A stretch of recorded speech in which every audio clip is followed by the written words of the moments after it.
چطوره؟ امیدوارم حال همتون خوب باشه. بچه امروز اومدم بهتون چند تا اتچمنت بهتون بدم.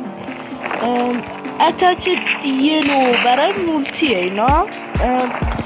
براتون اتچ بتلم فردا آپلود میکنم ویدیوشو. امیدوارم که از ویدیو خوشتون بیاد. بچه ها این اتچ دیل کیوم هست، ببینید اینطوری میده، خیلی خوبه به نظرم، حتما یکی ازش بچینید. حالا فرق نداره اپیکش با معمولیش اصلا فرق نداره، هر دوتاش یکیه. ببینید دبل هم اتچش. اگه میخواید کپی کنید.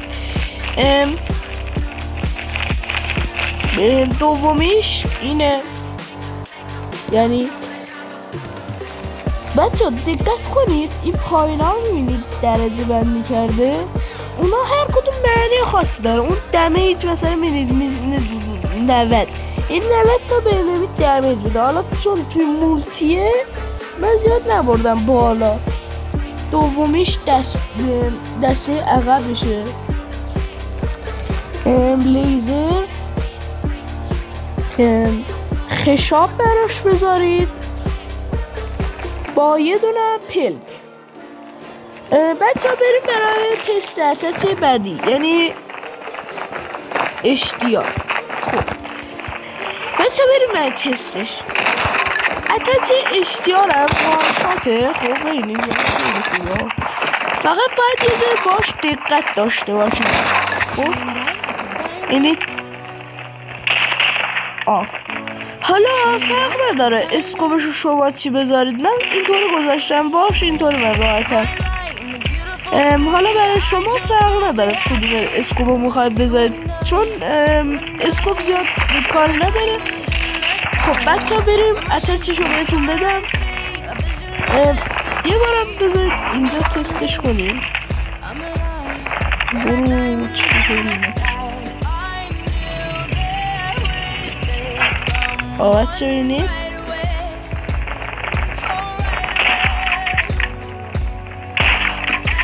151 تا دمیج میده بهش، 356 اگه بزنید هدش.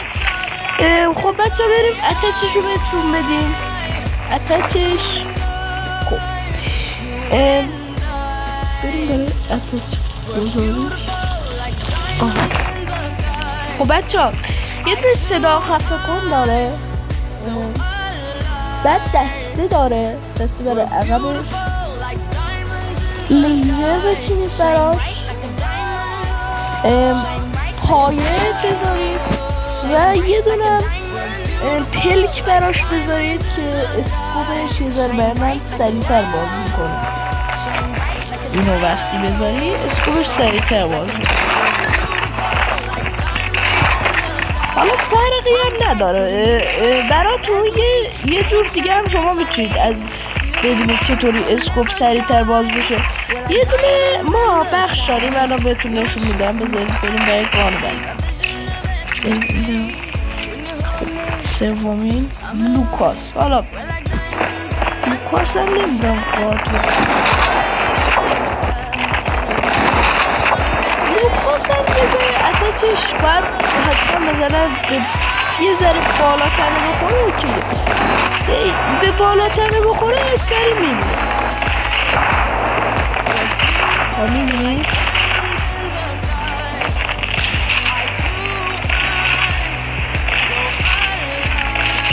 خب بریم برای اتچ دادنش به شما. بچه لطفا لایک و ساب کنید، تو خدا، به خاطر اینکه خیلی این چیز جایده، کانال جایده و لطفا ساب و لایک و فراموش نکنید. بچه ها اتچش اینه، یه دونه لوله براش بذارید به دستی عقبش، یه دونه براش خشاب بذارید، یه دونه براش تقریبا میشه گفت دستمانم بهش میگه. یه دونه براش پیلک بذاریم. بچه فکر کنم آره این 114 هست، فکر کنم بذارید. آره 114 هست بچه. اون 114 نسبت برای باز کردن اسکو بشه. خب یا حالا هر گانی که دارید مثلا بتونید به اونش نگاه کنید ببینید چقدر سریع میتونید مثلا بازش کنید. اسکو اینو سریع باز میشه. لاپاس البته لاپام واقعا ولی خوب میزنه برای مولتی، خیلی جوابه. کسایی که مولتی پلیرن حتما یکی ازش بشینه. من که خودم هر وقت رنگ باز میکنم اینو بردم. خب بریم برای آتش دادنش. خب بچه آتشش یه دونه صدا خفه کن براش باید بذارین. یه دونه لوله 8.6 دسته برای عقبش، کلا پشتش خشابشو بذار روی 45 تیر و یه دونه برای دسته برای اونجا که مثلا از گام میخواد بگیریم. بریم برای اتاک 117. واقعا راده بچه، واقعا اصلا لگت نداره. من دستم مصرفه یکیش مصرفه هست اون یکیش نیست. ببینید بذارید یکی بیا آه دیدید یکیش مصرفه بود یکیش مصرفه بود. خیلی قشنگ می‌بینید بچه‌ها اگه خواستیم بچینید. اما این مصرفه هست بالش الان مصرفه هست ولی بدون یه دسته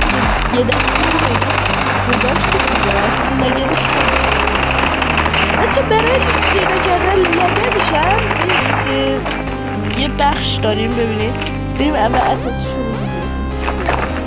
شما بچه ببینید یه بخش داره اون پایین 74 شده اون کنترله. خب اون هر چقدر اونو بیارید بالاتر سریعتر باز میشه. سریعتر باز نمیشه، لگدش خیلی کمتر میشه.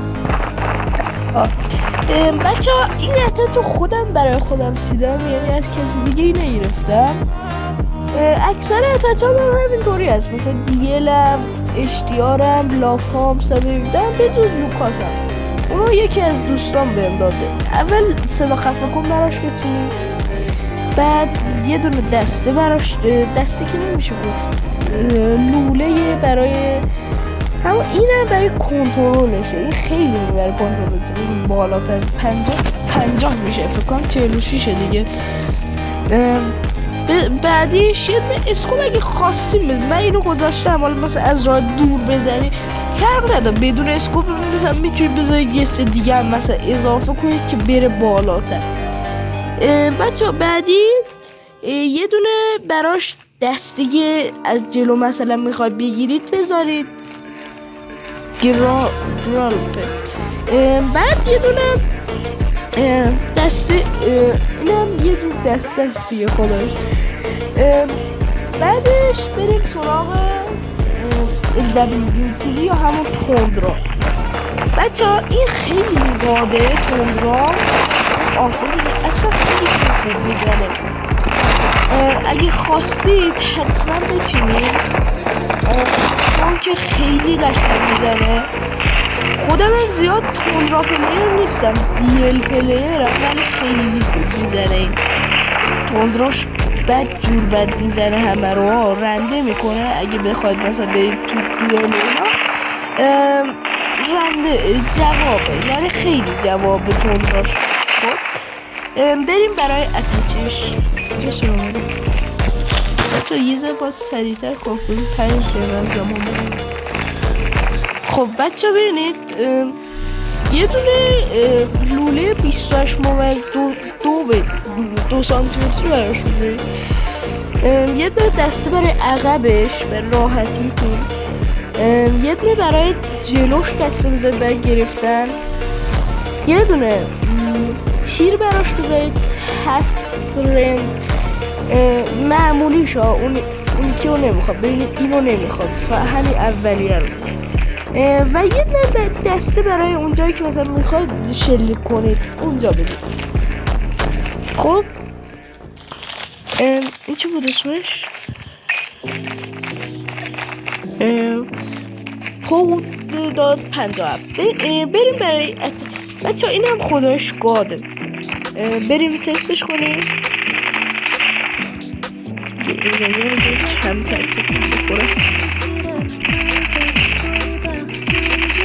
ببینید رنده میکنینم، خیلی قشنگه. بعد بچه ها من اکثرا همین گانا که برداشتم و همیشه ازش استفاده میکنم. بچه ها خیلی اتچش هم خوبه این گانه. بریم برای اتچ دادنش. ببینید بچه ها، خب اولی یه دونه صدا خفه کن براش میذاریم، بعد یه دونه فکر کنم از همون لوله هاست، یه دونه یه دونه دسته برای عقبش میذارین، یه دونه دسته برای گرفتنش، کلا لگت جمع کردنش، و یه دونه دسته برای اونجا که شلیک میخوایم بکنین. همین این گرده خیلی قشنگه. بریم برای گانه هشتممون دیارج. بچه ببینید خیلی قشنگ میزه. اکثر دیارج خیلی گانه قشنگه، نمیدونم چرا بعضیتون زیاد ازش استفاده نمی کنید. خیلی گانه قشنگیه دیارج، ولی بعضی من اکثرا توی مولتی ها یا رنگ ها میبینم خیلی بر نمیدارن. بعد بریم سراغ گان بعدی. اول بریم اتچش بدم. بچه اتچش خیلی خوبه. بچه یه دونه لوله بخوایم بذاریم براش، یه دونه دسته برای عقبش بذاریم، یه دونه تیر براش بذاریم. 30 تا این 30 تا نه، این 30 تا معمولی. یه دونه دسته برای جای شلیکش و یه دونه پلک براش بذاریم. خیلی قشنگه. فکرم این کار میکرد سریعتر گام قیب شه، بهتره نتونم داشتم. بچه بریم برای این گان. این گانم خودم خیلی ازش استفاده میکنم، خیلی دوستش دارم چون خیلی قشنگ میزن. توی مولتی و بتل خودم چیدم، بتلش هم فردا تستشو بهتون میدم. فردا ویدیو داریم تقریبا ساعت 3:30 شاید بذارم، 3:30 آپلود میکنم. و بریم برای اتچش. بچه کلتش هم میخوایم تست کنیم. کلتش هم بدک چیز نیست، میزنه. حالا هرچی مثلا بلوله ها خالی شد میزنه، نگران نباشه. مثلا بلوله ها خالی اگه خواستید کلتشو بچینید، من نمیگم حتما بچینید، ولی میتونید مثلا به جای نایف کلتشو بچینید. بریم برای اتچش. اتچ کلتش هم اگه بخوایم من بهتون میدم. بچه یه لوله صدا خفه کن براش بذاریم. یه دونه براش اصلا لوله ها بذاریم، یه دونه دسته برای عقبش بذاریم، یه دونه لیزر براش بذاریم، یه دونه خشاب 60 بهتره، ولی فرق نداره. بریم برای اتچ کلت. نمیدونم تو بذار ببینم. نه این نیست. خب بچه ها اتچ کلت هم همینه که میبینید، اگه خواستید بچینید. بریم برای اتچ بعدی، یعنی اتچ اچس و آخرین. بچه ها اچس هم خیلی خوبه، نمیشه گفت. خب کم کم هم داره دیگه ویدیو تمام میشه. بچه ها کم کم باید ازتون خداحافظی بکنم. بچه ها اچس شما من که میگم مثلا توی دوئلای اچس و شات‌ها اچسش جواب. خب یعنی بزنی تقریبا بعضی ها رو وانشات میکنه، بعضی ها رو هم حالا دو شات یا ولی خوبه خداش قشنگ میزنه. یعنی الان وانشات نشد، این دو شات تا آخرش. بعد برید بچینید، اگه خوب نبود من بهتون بازم اتچ میچینم و میدم. و تا ویدیو بعدی خدا نگهدارتون بچه ها. راستی لایک و سابم یادتون نره. خدا نگهدار.